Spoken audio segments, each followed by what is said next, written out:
cell phones off, I hope. Yeah. We just had one go off one time, so we just make sure. Just one more minute. All right.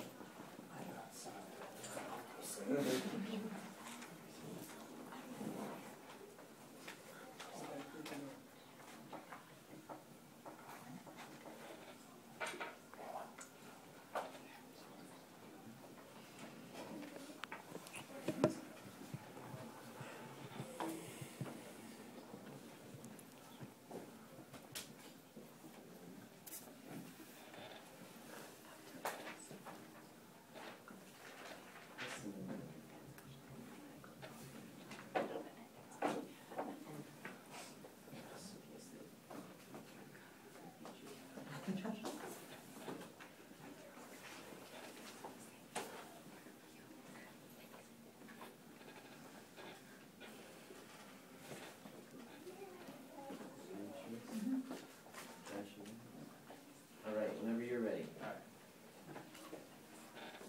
Let me ask this question. If we today as Christians were all compelled by love, could you just imagine what the world would be like? The word compelled means to urge or drive irresistibly. Another definition uses the word force. So about 4 years ago now, I made my way into church. I wasn't very consistent about it. I'll admit I went when I was forced. My parents were divorced, so it was just a really rough time in my life. So every Sunday before I would go to church, I would just know that I was going to feel very uncomfortable. Very uncomfortable during every altar call, every message in tongues, every worship song, every prayer. It just all felt so weird every single time. Every single time I went to church, I just feel urged to go to the altar. I felt like the pastor's message was just speaking to me. Well, I know now that I was compelled by love. You see, I was compelled by Christ. But today I'm starting to notice in churches, people just have so many other priorities than just following Christ. They are compelled by love. They're urged, are compelled, just urged irresistibly by their jobs, their families. So they come to church, they put on that Christian face that we all know. And they leave the same way they came in. They leave the church the same way that they came in. You see, many of us today, we feel like we can do it all on our own. We feel like we can make money, get our education, do good at sports for me personally. We feel like, well, this is my ability. Well, I can do it on my own. Well, no, God gave you that ability.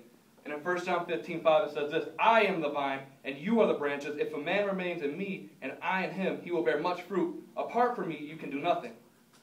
You see, what I'm getting to is this. When we're compelled by Christ, we accomplish great things.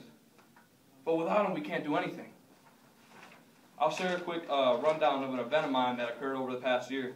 So last year, my youth group, we came up with a 30-day Bible challenge. Carried my Bible with me everywhere I went. So I thought to myself, easy, I already do that. Well, no, we had to carry it on our side.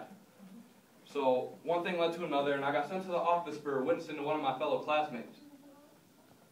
Next thing I know, I'm on the news. Then I'm at Nationals launching a 1-month Bible challenge to thousands. Now you tell me, do you think I would have been able to do even half of that without God? Going back to John 15:5, if a man remains in me and I in him, he will bear much fruit. Apart from me, you can do nothing. You see, I was compelled by love. Christ's love. Every single day I walked to school. Every single day I got onto the bus. As I was walking to school, while I was praying for these people that I'm trying to get to come to Christ, you see, I was compelled by love every time I witnessed to a cashier in Walmart. Now, don't get me wrong. I'm not saying be like me. I'm saying be like Christ because that is something we need today. We need to be like Christ. We need to be urged or compelled by Christ. We need to have faith of a mustard seed. We need to be like Noah. Build an ark, follow Christ, because Noah was compelled by Christ. You see, he was compelled by love. Imagine, what if Noah wasn't compelled by love? Where would we be? We need to stop worrying about everything around us.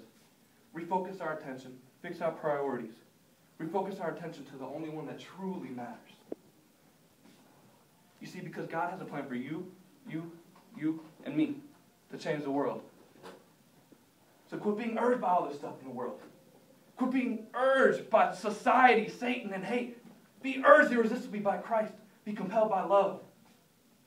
You see, when you're compelled by society, Satan, and hate, you're sinning. And when you sin, you get that nail and you drive it into Jesus' hand. Because it is our sin that nailed Jesus Christ to the cross. because Jesus died for the sins of the world. Yes? Well, every time that you sin, you're nailing him into the cross. You see, you hung him. I hung him.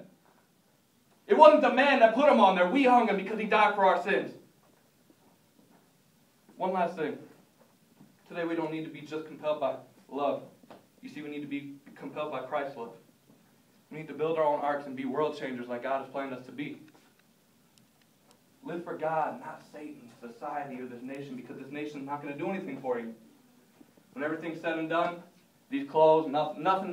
None of this stuff matters. I can't get that point across enough to anybody. So be compelled by love. The love of Jesus Christ. That same love that died for the sins of the world.